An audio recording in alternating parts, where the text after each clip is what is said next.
뜨거운 열정을 겁없이 불사르며 앞뒤 분간 없이 내달렸다가는 그 나이 먹고 철없다, 이제는 나이값 좀 할 때가 되지 않았냐 하는 핀잔을 듣게 되는 나이기도 하지만, 그렇다고 인생의 진리를 깨우친 중년 선배님들 곁에 끼기에는 아직 젊은 나이기도 해요.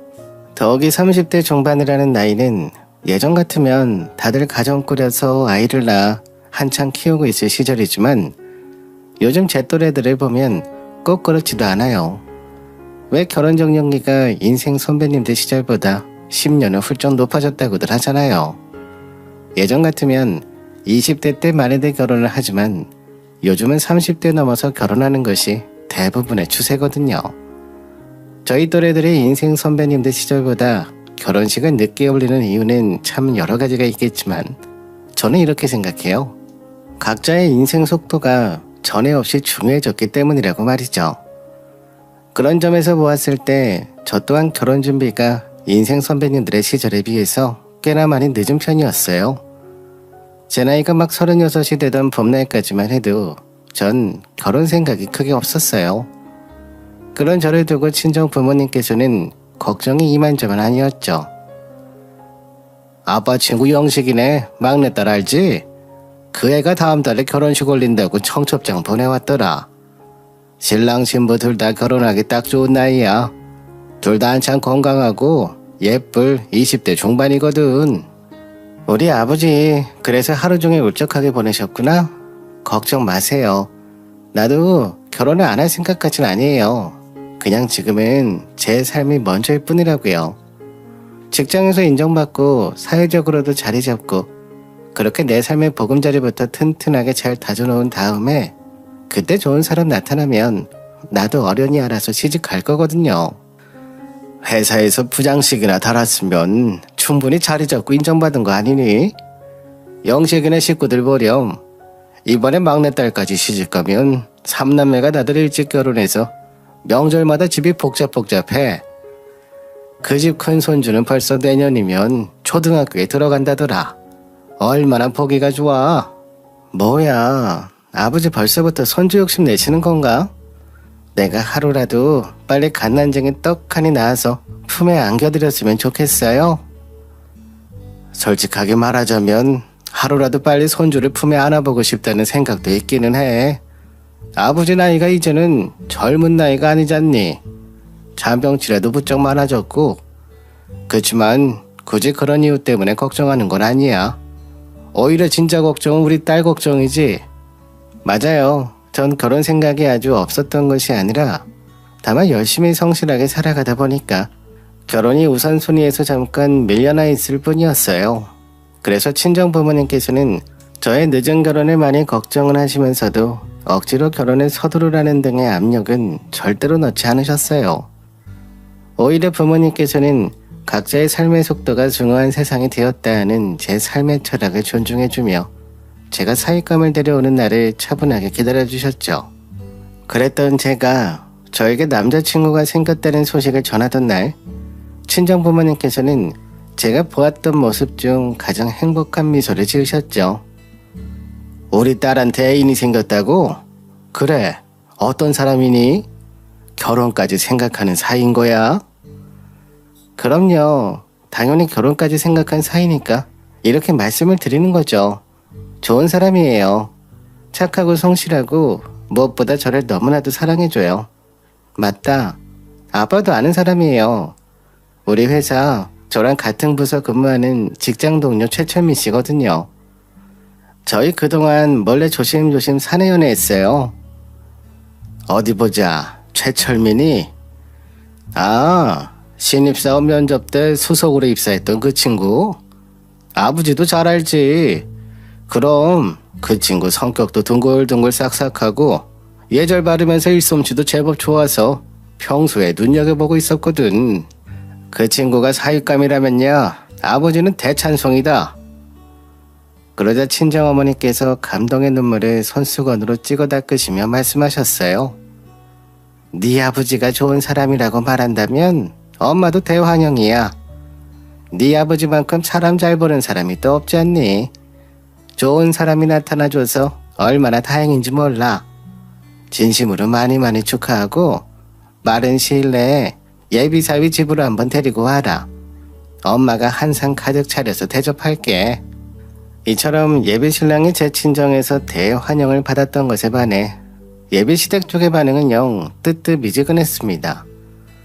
분명 신랑도 집에다가 저와의 결혼이 약속했다는 이야기를 했을 텐데 시간이 지나도록 아무 대답이 없더라고요. 전 그 점이 너무나도 이상했어요.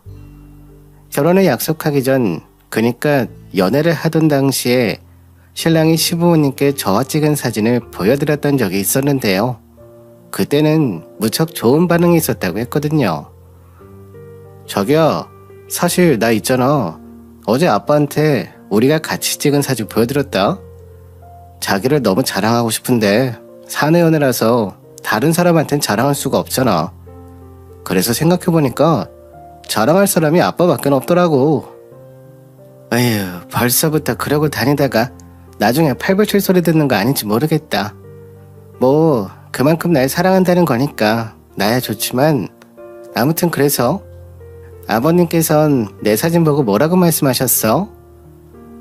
우리 아빠가 평생을 힘들게 살아오신 분이라서 좀처럼 감정 표현 잘 안 하시는 분이거든. 근데 당신 사진 보자마자 입이 아주 귀에 걸리시더라고. 어디서 이렇게 참해 보이고 귀티나는 여인을 만나게 됐냐는 둥.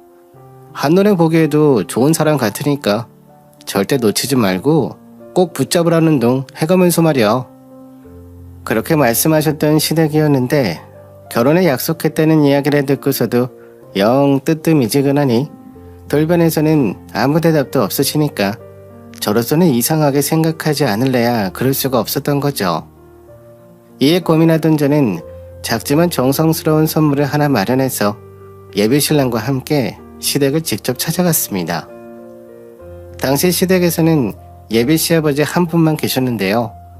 저를 탐탁지 않게 생각하신다는 것이 제 피부로 아주 고스란히 느껴지더라고요. 예비 시아버지는 한참을 말없이 차만 마시다가 이내 한숨부터 푹 내쉬었죠. 에휴, 어찌됐든 간에 이렇게 마주 앉게 됐으니 솔직하게 말함세. 난 자네를 며느리로 받아줄 생각이 없네. 외람되지만요. 아버님, 저를 반대하시는 이유를 여쭤봐도 괜찮을까요? 철민 씨 말로는 일전에 제 사진 보셨을 땐 아주 크게 기뻐하셨다고 들었어서요. 그때야 기뻤지. 우리 철민이랑 결혼까지 했으면 좋겠다고도 생각했었고, 하지만 그건 자네가 어떤 집안 자제인지 몰랐을 때 이야기야. 세상 하나밖에 없는 혈육인 내 아들내미가 기죽고 살지도 모르는 집안에는 장가 보낼 수 없네. 방금 그 말은 혹시 제가 철민 씨 다니는 회사 사장님 댁 딸이라서 결혼에 반대한다는 말씀인 건가요? 부잣집 딸내미답지 않게 말귀가 어둡지 않아서 다행이구만. 부잣집 자녀들은 다른 사람 말을 지가 듣고 싶은 대로 마음대로 곡해해서 듣는 경향이 있거든. 아무튼 간에 이야기 끝났으니 더는 시간 낭비하지 말고 우리 아들이랑 헤어져 주게. 이 아비로서 간곡하게 부탁함세. 네, 맞습니다. 전 부잣집 셋째 딸이에요. 친정아버지께서 건실한 중견기업을 운영하시는 사업가이자 사장님이신 덕분이었죠. 대학교에서 경영학을 전공한 저는 장차 친정아버지의 사업을 물려받게 될 후계자인 셈이고요. 이런 제가 대학 졸업하자마자 취직해 지금껏 일해온 일편단심 직장 또한 친정아버지의 회사였는데요. 다만 저는 친정아버지 백 덕분에 공짜로 회사에 입사한 낙하사 직원은 아니었어요. 참으로 올바른 경영자셨던 친정아버지께서 제게 이렇게 권유해 주셨거든요. 장차 회사를 물려받으려면 밑바닥부터 성실하게 일하며 회사 내 모든 업무를 직접 배워야 한다. 그런 아버지의 올고즘에 감복한 저는 제 손으로 직접 이력서를 쓰고 제출한 뒤 스스로 면접에 합격해서 말단 평사원으로 근무를 시작했어요. 회사 사장님이라는 딸을 사실을 숨긴 채로 말이에요.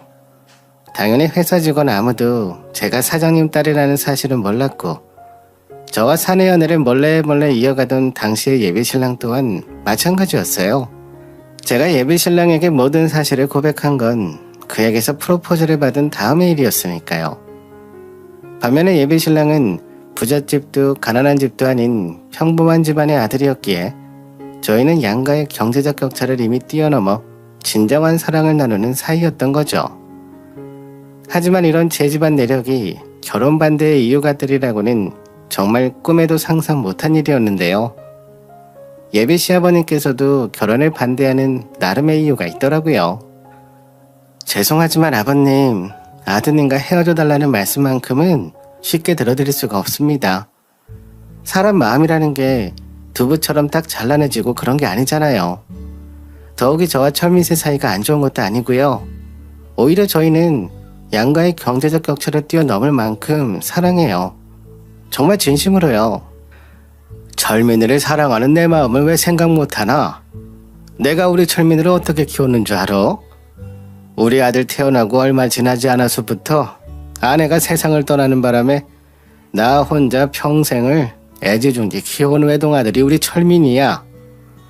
어떻게든 엄마 없는 자식 소리 안 들어보게 해주겠답시고 온갖 사랑을 다 퍼줬고 직장 생활하랴 남자 혼자 손으로 어린 자식 키우랴 코피를 쏟아도 수십 번을 더 쏟았어. 네, 이해합니다. 모든 부모 마음이 다 그랬을 테고 엄마도 아닌 아빠 혼자 힘으로 어린 자식 키우기가 얼마나 힘든 일인지도 이해해요. 하지만 아버님, 저도 아버님만큼이나 철민 씨를 잘 나가는 며느리 집안과 혼사 치르면 우리 아들이 어떤 대접받으면서 살게 되겠나? 평범한 집안 예비 사이랍시고 기죽고 살게 되지는 않겠나? 심지어 아들 다니는 회사가 장인어른 회사일세. 장인어른 회사. 그런 상황에서 우리 아들이 무슨 얘기를 듣게 되는 줄 알기는 알아? 직장 동료들 다들 수군대기 뻔해. 멀쩡한 사내놈이 회사 후계 자리 노리고 격에 맞지도 않는 사장님 댁에 염치도 없이 장가들었다고. 겉뿐이겠나? 자네가 우리 아들 직속 상사라면서 그런 둘이서 함부로 결혼했다가는 업무상 마찰이라도 벌어지면 어쩔 생각인가? 우리 아들은 회사에서도 직장 상사 와이프 모셔야 되고 집이랑 처가댁에서도 부잣집 와이프 잘난 장인어른 모셔야 돼. 사랑하는 우리 아들 평생 기죽고 살게 만드는 결혼밖에는 안 된다 이 말이야. 이처럼 예비 시아버지의 결혼 반대는 아주 완고하며 거센 것이었습니다. 그러나 전 예비 시아버님의 심정을 이해할 수 있었기에 반감까지는 들지 않았어요.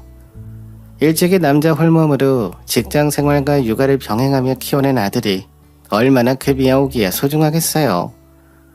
그런 소중한 아들이 평생 기죽어 살게 될지도 모르는 결혼을 하겠다는데 부모 입장에서는 당연히 반대할 수밖에 없는 일인 거죠. 또 그래서 전 내심 자신이 있었어요. 저희 친정 부모님께서는 절대로 사위를 기죽일 분들이 아니셨을 뿐더러 저 또한 부잣집 딸이자 직장 상사로서 그 일을 대할 생각 따위는 추워도 없었으니까요. 이에 저는 그런 생각들을 예비 시아버님을 몇 차례 더 찾아뵙고 조곤조곤 말씀드렸지만 달라지는 건 없었어요. 예비 시아버님께서는 당신이 살아오신 경험상 우리 아들 기죽는 결혼이 될 게 뻔하다면서 잡아뗄 뿐이었죠. 그렇게 저희의 결혼은 자초될 위기에 처해버리고 말았는데요. 그러던 어느 날이었습니다. 제 친정아버지께서 회사에서 근무하시던 도중에 과로로 인해 쓰러지고야 말았어요. 아버지께서는 급히 병원으로 옮겨서 검사를 받게 됐고 그 결과 단순한 과로가 아닌 것 같다는 진단이 나왔죠. 지금부터 제가 하는 이야기 보호자분께서는 마음 단단히 먹고 들으셔야 됩니다. 보호자가 무너지면 환자분이 더 힘들어지긴 마련이거든요. 왜요? 아버지 어디 많이 편찮으신 건가요? 요즘 들어서 잠정치레도 잦아지신 것 같고 하루만 야근하셔도 부쩍 피곤해하시는 것 같긴 하던데요.